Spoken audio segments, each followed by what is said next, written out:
Hey guys, and welcome to another Factorio Friday Facts number 283. Prepare to launch. This is mentioned at the end, but we're going to start out with this, and also I'm joined by Afflixion as always. I almost forgot that because I'm so excited. Hello, everyone. Hey, at the end it's mentioned, but we're again going to do it now. 017 is likely coming out next week as planned. They don't give a guaranteed date or day, but they do say In the that forums, shouldn't be any obstacles. yeah, in the forums, Pasilla says definitely not Friday, hopefully not Thursday, hopefully someday before Thursday. Yeah, which is pretty typical. They have released at the end of the week before, but obviously it just confirmed not this time. Usually it's like a Monday or Tuesday, sometimes on a Wednesday if they're like having troubles getting everything together. Yeah, based on that post on the forum, it's not going to be Monday. It's not going to be Friday. Hopefully not Thursday. So we're looking maybe Tuesday or Wednesday. Wait, what did he specifically say? Not Monday? It would be very unwise to assume it's going to be on Monday. The thing is, we're not sitting on a thing that's ready to release, and we'll release it as soon as it seems to be in a good enough state. Okay, so I would say Wednesday actually, it's just my guess, but Yeah, so I think it's going to be Wednesday. yeah, they've been playtesting for a few days. Uh, there were some things we had to fix on the fly, but we were still able to play quite a lot. So I would say that it went surprisingly well. We had been able to get 3 multiplayer bases into a late game stage. Uh, Hack. yeah. So pollution tweaks, which is kind of interesting. So they played 3 different games. They discovered that tile pollution absorption values are quite weird. Water was actually absorbing more pollution than grass, which in combination with the fact that water-heavy worlds have less biters and more choke points makes it way too easy compared to a desert world. In addition, grass and sand pollution absorption was brought closer together as the difference between desert world and grass world when it comes to biter attack intensity was way too high.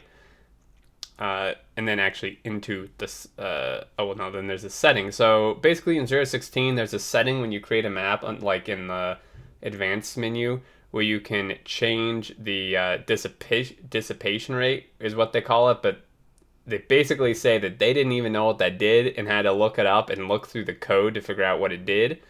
Um, And and on top of that, almost nobody touches that setting, so it was always at the default anyway.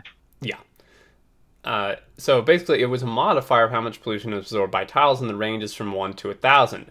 But and you can't set it lower than 1.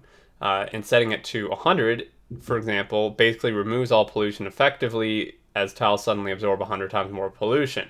So they changed the setting name and description to absorption modifier with the tooltip saying modifier of how much pollution absorbed by trees and tiles. The values now range from 10% to 400%, so you can actually use it to make the game harder.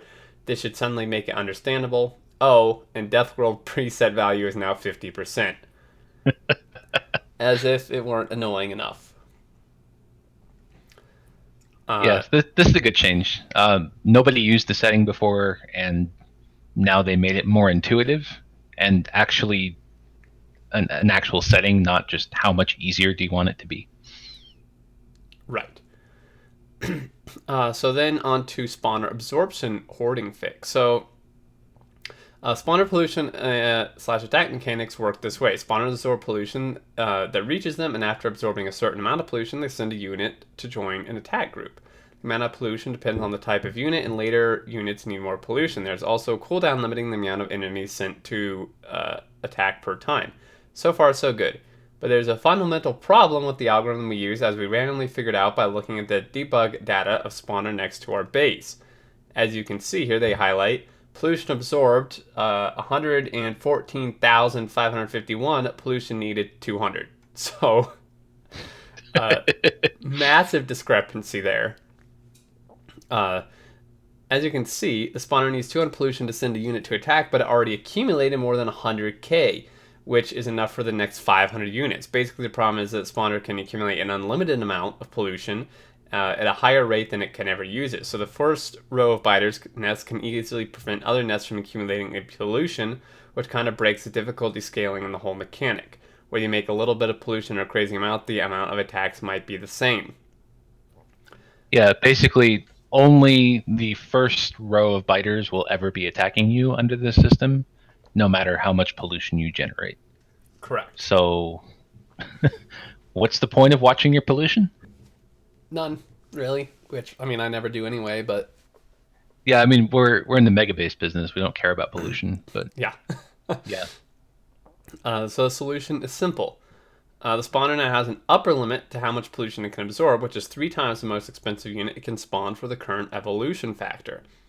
We made some basic testing after this change, and it seems that it is survivable enough for the release, but we might want to tune the default pollution modifiers during 0.17 stabilization. So basically, it sounds like you guys should be prepared for biters to be quite a bit more difficult, at least right off the bat, because by the sounds of this, it sounds like you're because they say it's survivable enough. So like you probably are gonna want to wall Yeah. up and turret up. Yeah, biters are actually going to matter in a normal game now. Yeah, which for some people is great if you actually wanted them to matter, and if you don't want to, there's still the peaceful setting, or just turn them off completely. Uh, Yeah, like the biters are a completely optional part of the game at this point. yeah, which is nice. So now moving on to biters getting stuck in their own bases. One of the other problems we've noticed with biters is that they get stuck in their own bases quite often. We discovered that they can be trapped by the positioning of spawners' worms quite easily, as you can see. To solve this, we added a new optional property into the entity definition called map generator bounding box, which defaults to collision box. It can be made larger to limit the placement of the entity by the map generator to keep the space around the entity clear. It is also used when biters are building new bases. Adding a one tile safe space around all spawners and worms forces the bases to have enough space for the biters to move through it. Now, so is this like a setting a player can change or not?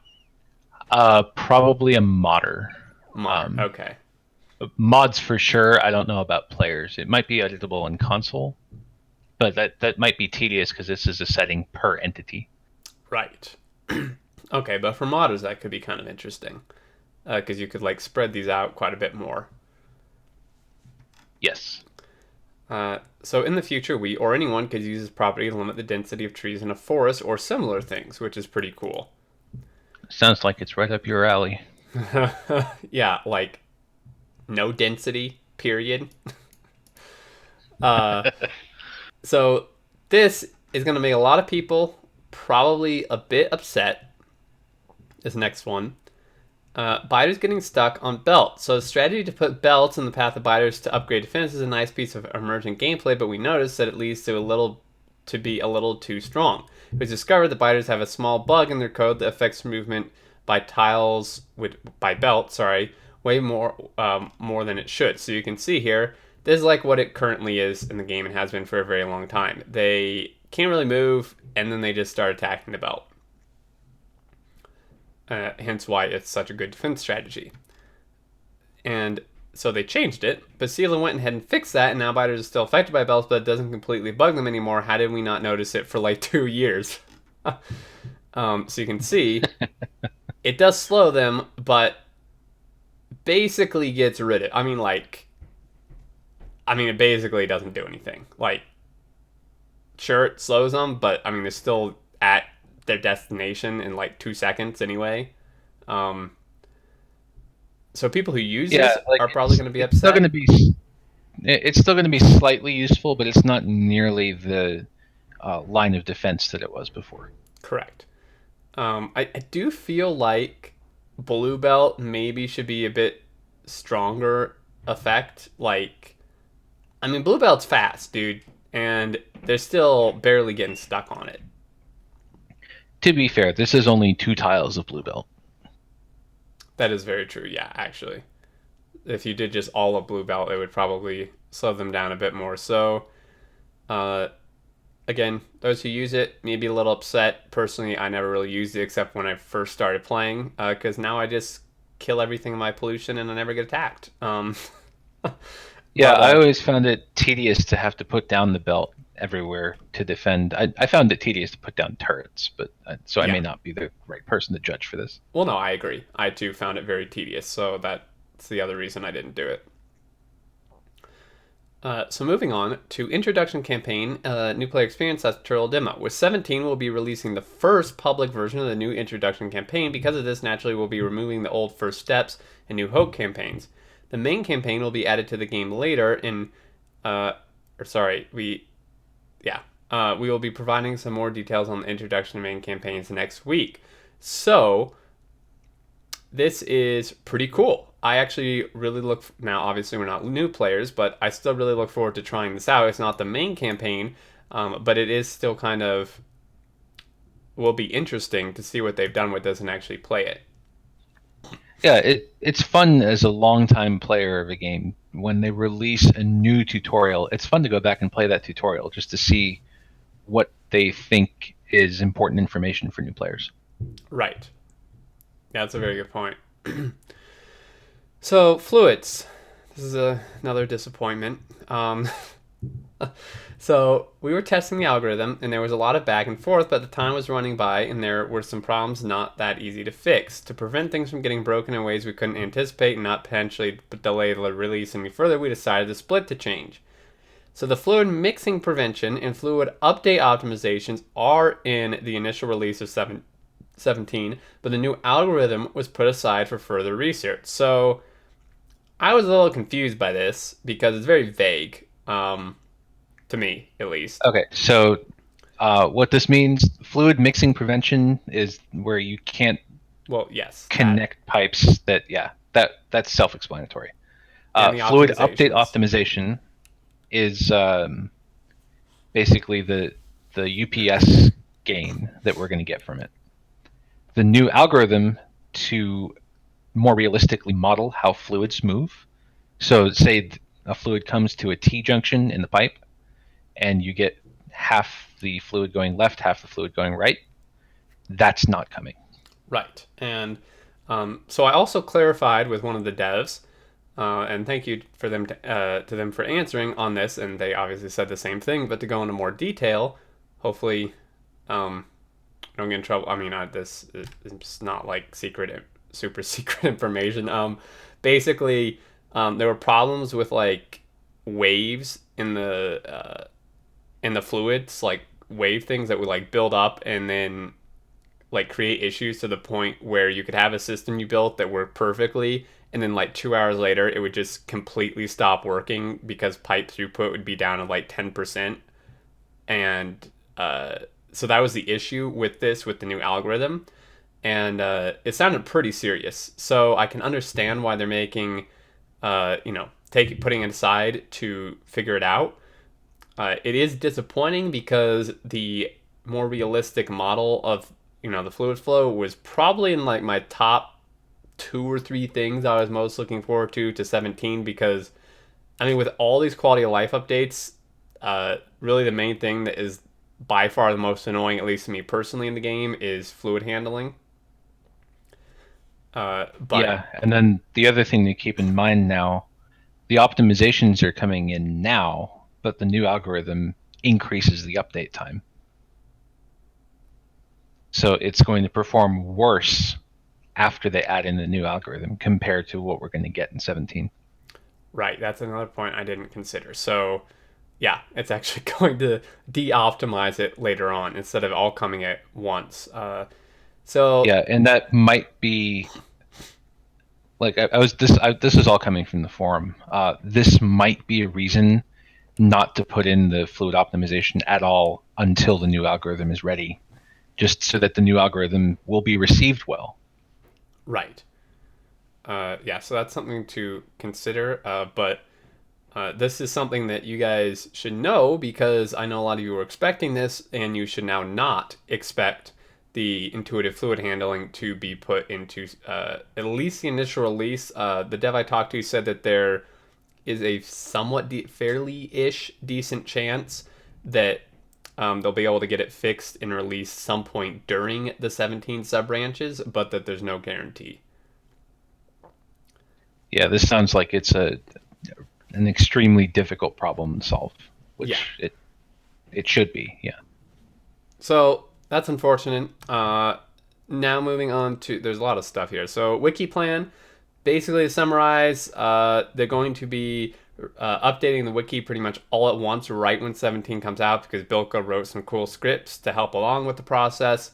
And so basically you can head over to the wiki to get new information, recipes, and technologies about, and you don't have to wait for a slow human to update it. And P.S. You can also just watch my overview video when I put it out. But uh, for like, again, I don't cover like every little like, you know, single detail and number, and it will be nice to have the wiki there for like the new belt speeds and like the little teeny details that you wouldn't get in a video. Yeah, the wiki is a reference. It's not an overview. Correct. Yeah. So that's cool. Mod thumbnails. Also, the original, not original, but the 016 wiki will be available at stable.wiki.factorio.com. That's a good point. Yeah, I didn't get that far. So yeah. So then mod thumbnails, which is pretty cool. So small news for mod creators. In the new in-game mod GUI, we'll show thumbnails for mods alongside mod descriptions. Since you should be able to interact with the install mod settings also in an offline mode, the thumbnails have to be available in the mod package. To make a thumbnail show up, simply include thumbnail.jpg alongside your info.json. There's resolution 144 by 144, same as previously on the mod portal. From now on, the mod portal will only respect thumbnails provided in this way. So that's cool. That's a little cool thing. Yeah, pretty cool. Quality of life. Yeah. Now, high resolution chess. So this is awesome. It's common to think this the smaller entity is, the easier to make it. Less pixels equals less work. Well, not necessarily. Like an icon, you have a very small space to express many concepts, material use, etc. That means a lot of work in synthesis. I've been making drafts and 3D sketches for chess for a while, and this is the best version I've got of them. So from left to right, we have wooden, iron, steel, infinity chest, which is a thing you can get with a command, which is pretty cool. And then, of course, all the logistic chests. And yeah, I like the touch of the little door on top of the logistics chest. Yeah, it's really, really neat. I think it's super cool. Some people on the forums were saying it'd be cool if like the logistics chest had like a little antenna on it, which I think would be actually pretty interesting, but maybe would clutter things up a bit too much. Yeah, I mean it's small enough already. Like I don't know how much more they can add to it. Yeah. But on that note, someone on the forum pointed out that this is not very friendly to colorblind people. That is true. A lot of the game identical. Yeah, these chests look identical to colorblind people. So, maybe little designs on the front to tell you what kind of chest it is. Yeah, that's a. I mean, there's a lot of colorblind people. I mean, that's going to be a problem if you can't tell what chests are which. Yeah, there was one guy saying, I can't tell you how many times I've put down an active provider when I meant to put down a requester. Right. Yeah.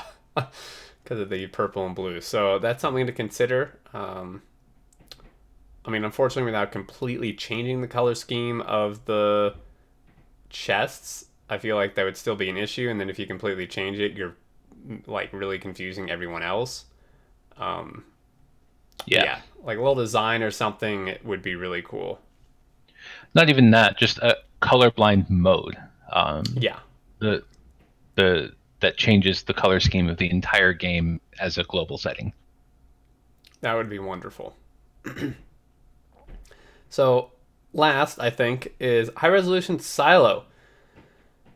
So there are not that many entity graphics remaining that we have not touched in the last few years. To be it conversion to high resolution and redesign or both, the rock silo has several specific qualities that make it very intimidating, and now time has come to face them. We recognize that the design of the rocket silo you can see in 16, but has various issues we would like to address. On the first site, it is obvious that it does not fit into the visual style of Factorio too well anymore and looks out of place. Not just because it's very dark, but also because the giant 9x10 tile entity is completely filled into a rectangular shape. This majority or majorly contributes to it looking like a rectangular sticker on the screen instead of an integrated entity in the world. A lot of the elements in the old model were too blocky and artificial for the modern Factorio look. Over time, we have basically replaced all the areas in the model with new meshes. Albert helped me by creating the robotic arms in their housings in the concrete base of the rocket style that you can see below. So this is really cool. This is awesome. Oh, I just noticed that the robotic arms actually extend to the rocket. Yeah. Wow. It's like Nice. this thing is way more detailed and animated than the current one. And it's I mean, it just looks so good. You know, it's like you said, it looked like a sticker before. This actually looks like it's like built into the ground and or on and like clamped down on top of it or whatever. And it's just so cool. Like it just goes perfect. I like the rust on the rocket too. Yeah. It just really does fit the Factorio style. Like things are just kind of thrown together a bit, you know, like just enough to work. Yep. I like it. I like it. So really good job, V, on that. And let's see. So when they started working on the redesign, the first decision we made was that it will now be 9x9, which is an important thing to note. So you could rotate the blueprints properly, and it was clear from the start that we want to make it fit on the ground more. This would mean that the structure at the top of the original rocket silo would have to go, and the hull would be moved more towards the center. This is. I didn't even know that it wasn't a square entity. It was rectangular. Yeah, it's I only know that. I didn't realize it was 9x10. Yep. I only know that because I've placed inserters along all sides of it before. But yeah. Good point. So the rockets. This is crazy. The rocket silo without the rocket uses 16 8192 by 8192 pixel textures, which makes our 1080 Ti run out of VRAM to render. Luckily, I've made the rendering as optimized as possible through Python scripting. So a card with 11 gigs VRAM is just maxed out doing this until they did these optimizations. Yeah. No, this was just to render the image. So they had all those different layers on it. Right. And to render the image to generate this texture that we're going to see took more than 11 gigs of VRAM. Yeah. So worth noting that without a long-term focus on automation proper workflow, this could have been a massive problem. It would not have been normal if we did not need to edit things in the code or fixing it, since Rockstar has an obscene amount of layers switching, other crazy quirks in its animation. Our beloved Posila helped us fix all these issues, though he may have mentioned a few nasty words to himself along the way, and his commit message contained words like black magic more than once. He sounds like a typical programmer. Yeah. Last but very not least, Rockstyle has one huge benefit. A lot of the animations happens procedurally, which means the source images themselves are static PNGs. This allows for a lot of flexibility and power in Photoshop post-production that we cannot afford with heavily animated entities. Like, for example, trains. It's made the end of the process extremely enjoyable and allowed us to finish it properly. So, overall, awesome work. And then again, just the 017 thing we mentioned at the very beginning. Yeah. So, what is it, 5 days now before we get 017? Yeah. Like a week, you guys better start booking your time off. Well, no. I can't really take time off right now. Yeah. My project has too much work to do. I can't afford to take time off. Well, dang, man. Oh, well. I'll be playing when I get home. Yeah, exactly. You'll just play when you get home. That works. So that's pretty much it, guys. Lots of info. Awesome stuff. Some changes. Some things left out, but understandable. And I think that's it. Unless you have anything else to add. The game is getting harder with the pollution changes. So let's see how that works. Yeah. Should be interesting. Anyway, leave your thoughts, comments, questions below and on the forums if you want the devs and stuff to see. And until next time, we will catch you later. See ya.